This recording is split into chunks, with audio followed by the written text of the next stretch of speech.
नमस्कार, स्वागत है आपका हमारे इस विशेष कार्यक्रम में। आज हम वर्ल्ड हार्ट डे के मौके पर आपकी मुलाकात करवाने जा रहे हैं सेंट्रल इंडिया के leading cardiac surgeon doctor Manish Porwal से। डॉक्टर साहब, स्वागत है आपका हमारे इस कार्यक्रम में। नमस्कार, सुनने वालों को, श्रोताओं को मेरा नमस्कार। वर्ल्ड हार्ट डे हमेशा की तरह मनाया जाता है। एक दिन हार्ट को लेकर लोग बातें कर लेते हैं, कुछ समय तक आपकी बताई हुई बातों का, प्रिकॉशंस का फॉलो कर लेते हैं। पर क्या आपको नहीं लगता कि हार्ट के रोगियों की संख्या तेज़ी से बढ़ती जा रही है?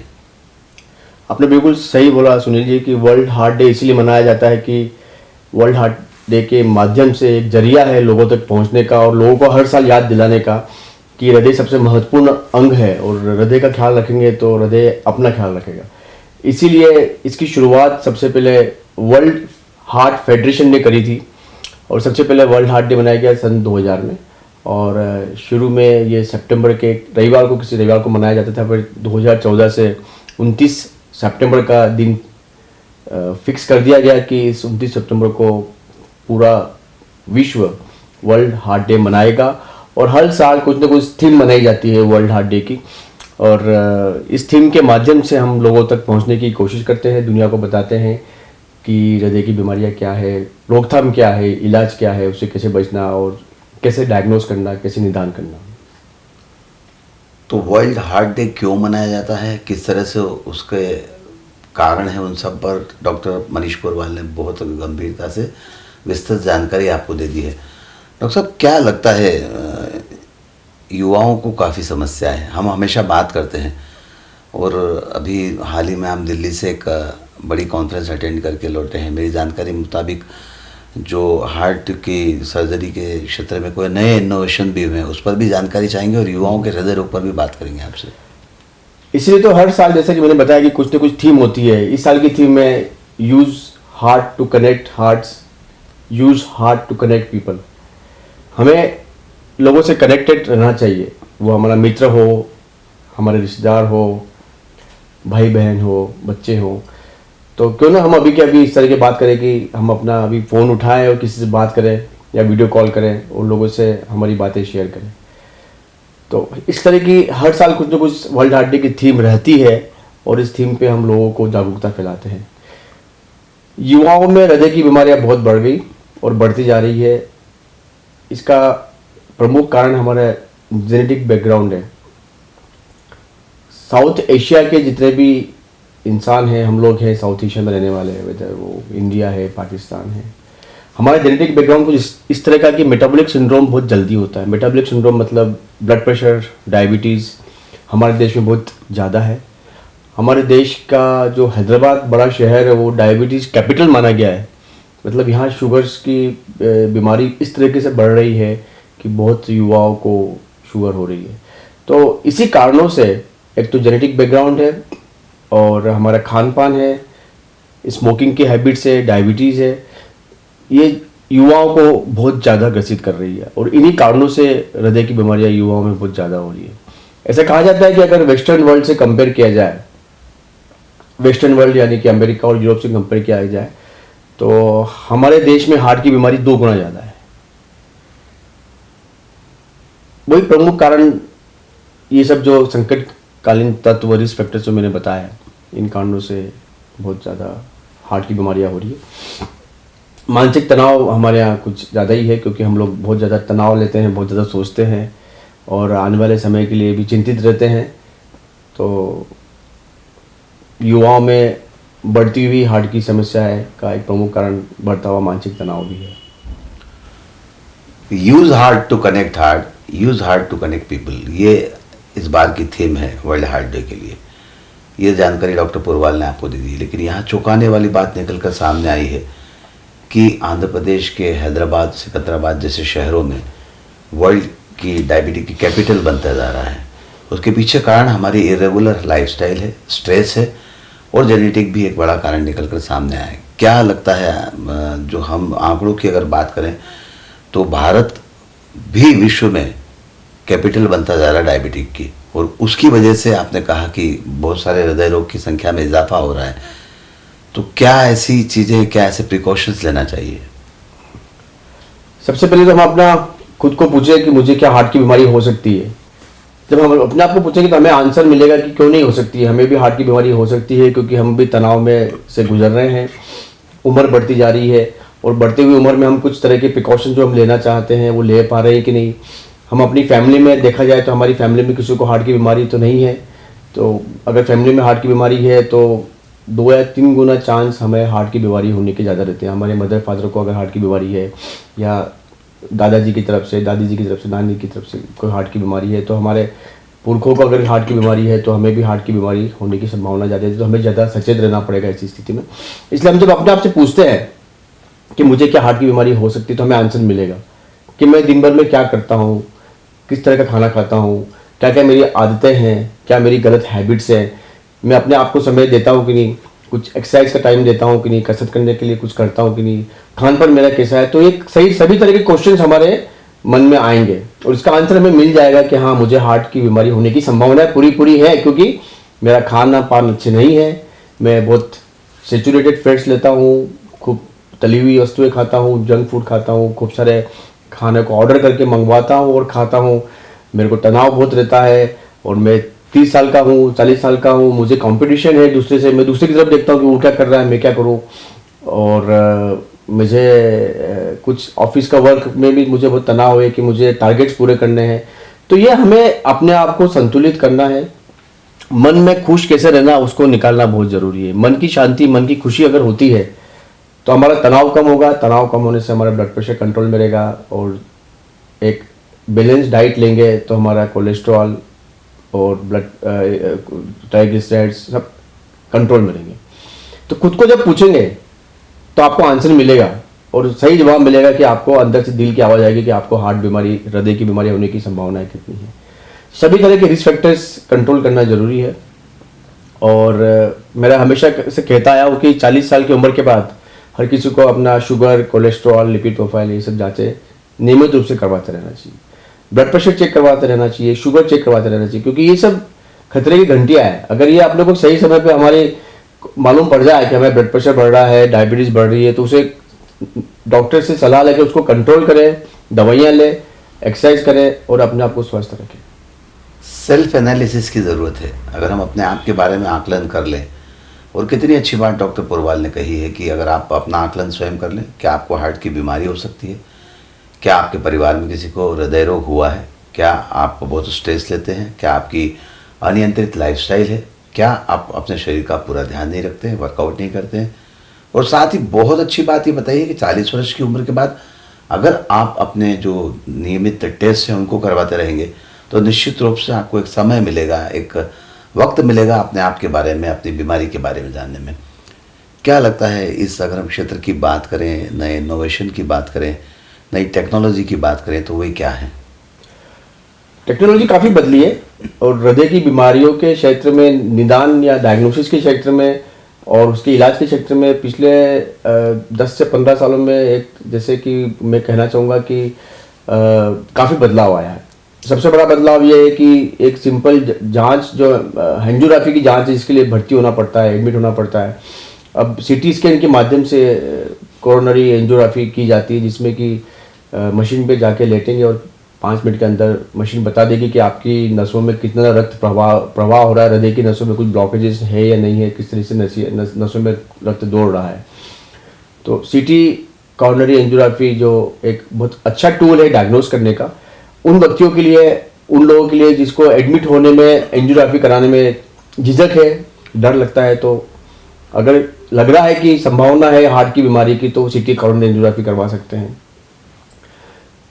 तरह तरह की दवाइयाँ नहीं आई है जो हार्ट फेलियर की सिम्टम्स कम करती है, और हमारे ऑपरेशन के क्षेत्र में हमने काफ़ी सफलताएं हासिल करी। किसी ज़माने में ओपन हार्ट सर्जरी कहा जाता था कि हृदय की ऑपरेशन के लिए हृदय को रोको, हार्ट लंग मशीन जोड़ो, ओपन हार्ट सर्जरी करो। पिछले 15-18 सालों से हमने जितनी भी बाईपास सर्जरीज करी है वो ओपन हार्ट सर्जरी नहीं है, बीटिंग हार्ट तकनीक से करी है। जो ईश्वर ने कुदरती धड़कन दी है, कुदरती धड़कन को रोके बिना हृदय के ऑपरेशन किए जाते हैं।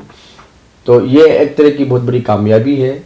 इंसान ने जो कामयाबी हासिल करी है ऑपरेशन में, वो बहुत ही अच्छा है, और पेशेंट्स की रिकवरी बहुत जल्दी होती है जब हम बीटिंग हार्ट टेक्निक से ऑपरेशन करते हैं, बाईपास सर्जरी करते हैं बिना हृदय को रोके। इसको हम बोलते हैं चालू हार्ट में बाईपास करना। तो ये काफ़ी कारगर हेल्पफुल साबित हुई है। जो 75 या 80 साल की उम्र के जो मरीज होते हैं उसमें भी ये तकनीक काफ़ी हेल्पफुल होती है, क्योंकि उससे रिकवरी जल्दी होती है। फिर अभी पिछले कुछ सालों में जो नया तकनीक, नया इनोवेशन आया है, वो जो विंडो कट से ऑपरेशन करते हैं, जिसमें कि जो सामने की जो बोन काट के सर्जरी की जाती थी, कुछ परसेंटेज ऑफ पेशेंट्स में हम साइड में विंडो बना के या तो इस तरह से या उस इधर दाई तरफ या बाई तरफ रिब्स के बीच में, पसलियों के बीच में से कट देके, जो करीब 8 सेंटीमीटर का कट होता है, उससे भी ऑपरेशन कर देते हैं। तो काफ़ी मरीज इससे लाभान्वित होते हैं इस तरह से ऑपरेशन करके, और इसमें रिकवरी भी काफ़ी जल्दी होती है। 4 दिन में हम ज़्यादातर मरीज को 4 या 5 दिन में छुट्टी भी कर देते हैं। आपने जो नई तकनीक के बारे में बताया, एक तो उसका नाम क्या है, दूसरा क्या पेशेंट को रिकवरी टाइम कम लगता है, आपने बता ही दिया है। क्या पेशेंट को उतनी केयर करना पड़ती है जितनी ओपन हार्ट सर्जरी या बीटिंग हार्ट सर्जरी में करना पड़ती है? जब हम मिनिमली इन्वेजिव सर्जरी इसको बोलते हैं, मिनिमली इन्वेजिव तकनीक से जब हार्ट के ऑपरेशन करते हैं, तो किसी भी तरह की कोई बोन्स में कट नहीं आता है, तो इस पेशेंट की रिकवरी काफ़ी जल्दी होती है। हम पेशेंट को बोल देते हैं कि आप 8-10 दिन बाद अपना थोड़ा थोड़ा ऑफिस वर्क शुरू कर सकते हैं, और 2 सप्ताह बाद ड्राइविंग शुरू कर सकते हैं। उनके जो नियमित काम है, जो सामान्यतः 1-1.5 महीने के लिए हम मना करते हैं, ड्राइविंग, ट्रैवलिंग, जो बड़े कट से, जो बेड़ा चीरा से हार्ट के ऑपरेशन करते हैं, उसमें हमें काफ़ी प्रिकॉशन लेने पड़ते हैं।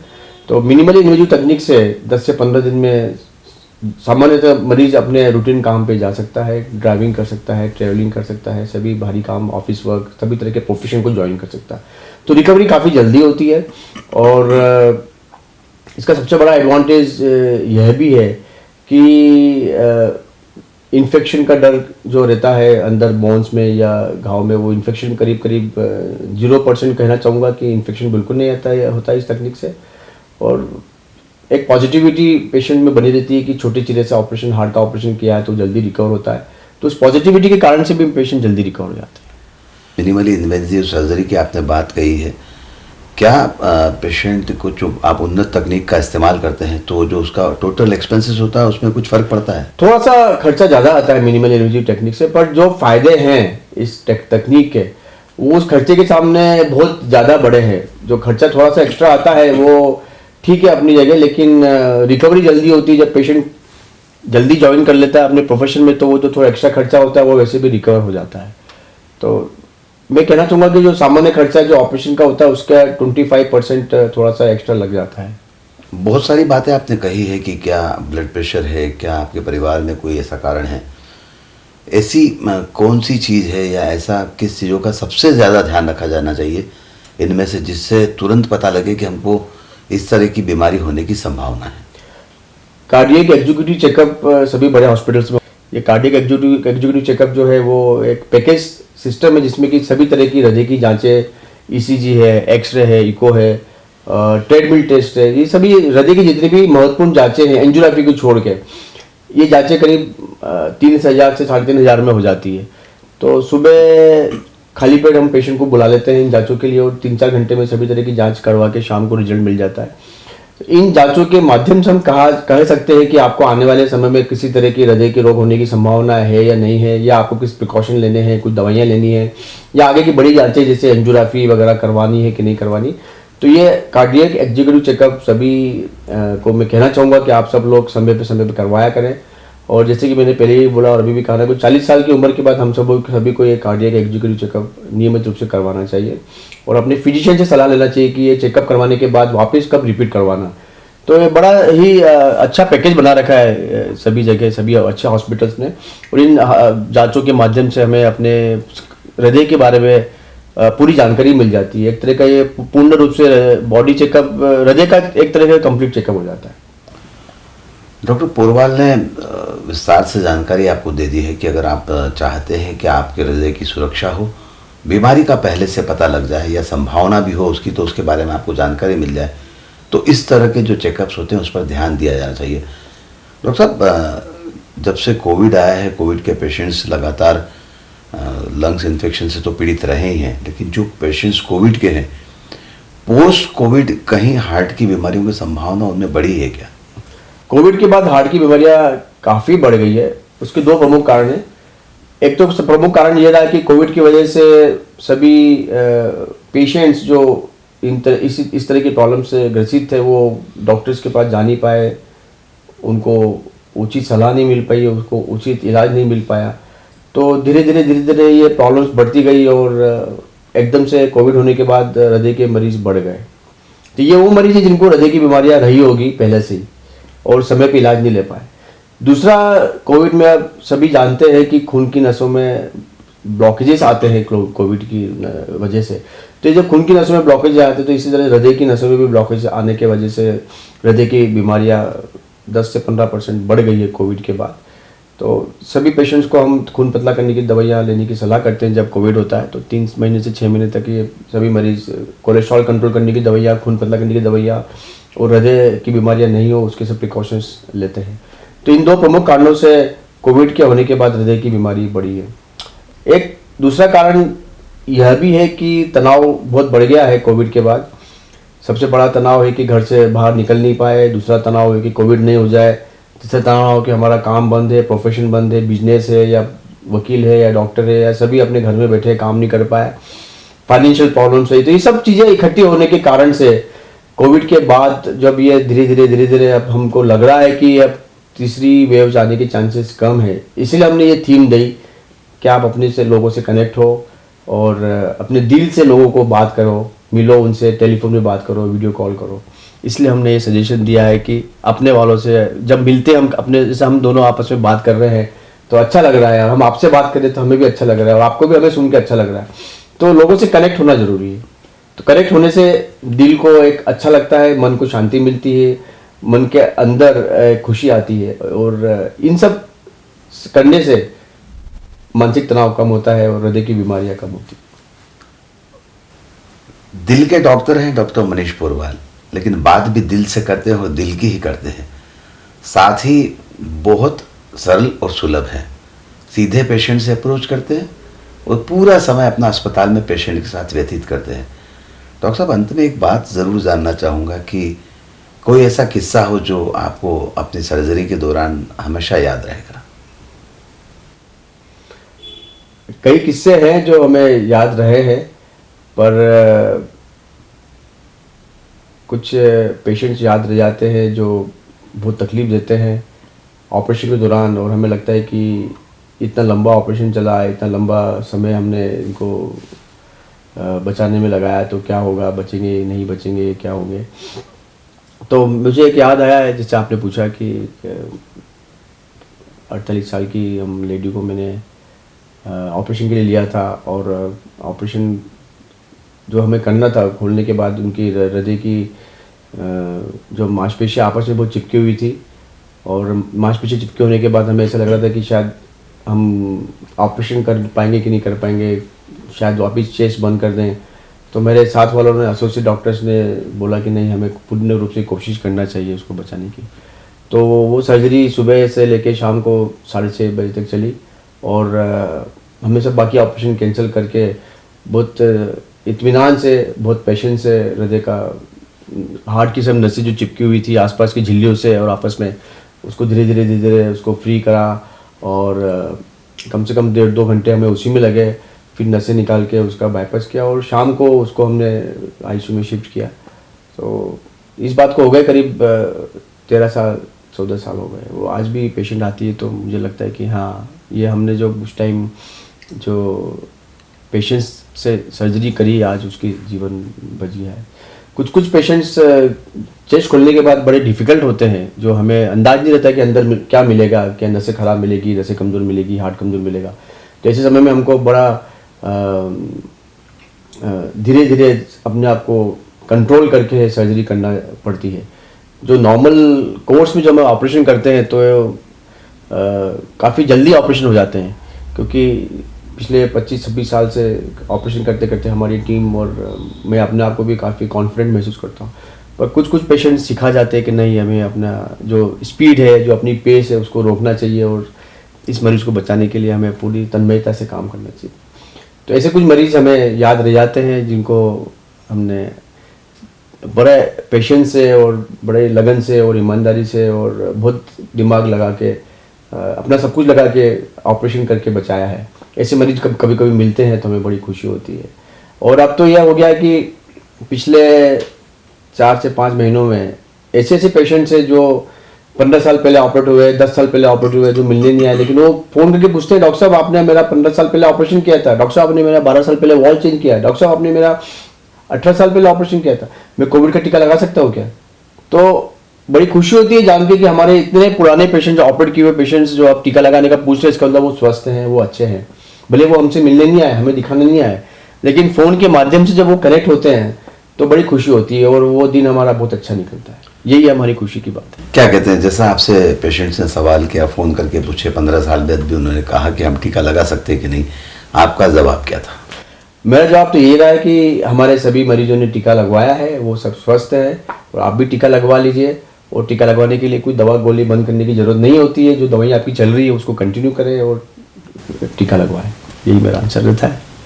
Doctor Manish Purwal central India के लीडिंग कार्डियक सर्जन है, जो 25,000 से ज़्यादा बाईपास सर्जरी कर चुके हैं। ऑपरेशन थिएटर में जाने का मौका हमें कई बार मिला है और वो सर्जरी हमने कई बार आप तक पहुंचाई भी है। उतनी ही तल्लीनता के साथ काम करते हैं। और जैसा भी डॉक्टर साहब ने किस्सा सुनाया कि एक पेशेंट को पूरा दिन सर्जरी की और बाकी लोगों को आगे पोस्टपोन करना पड़ा। ऐसे तमाम सारे किस्से मेरे पास भी मौजूद हैं, जब ऑपरेशन के दिन भी कई बार पेशेंट की स्थिति को देखते हुए ऑपरेशन को कैंसिल यानी कि ऐसी स्थिति बन गई कि शायद मरीज का ऑपरेशन नहीं करेंगे तो भी उसका इलाज हो सकता है। ऐसे तमाम सारे किस्से मौजूद हैं जो मरीज के मन में उनके प्रति अगाध श्रद्धा पैदा करते हैं। एक बार फिर डॉक्टर आपको वर्ल्ड हार्ट डे की बहुत सारी शुभकामनाएं।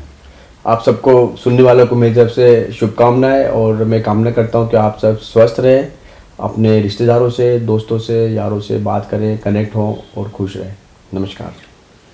आज के इस कार्यक्रम में बस इतना ही। सुनील जोशी को दीजिए इजाज़त। नमस्कार।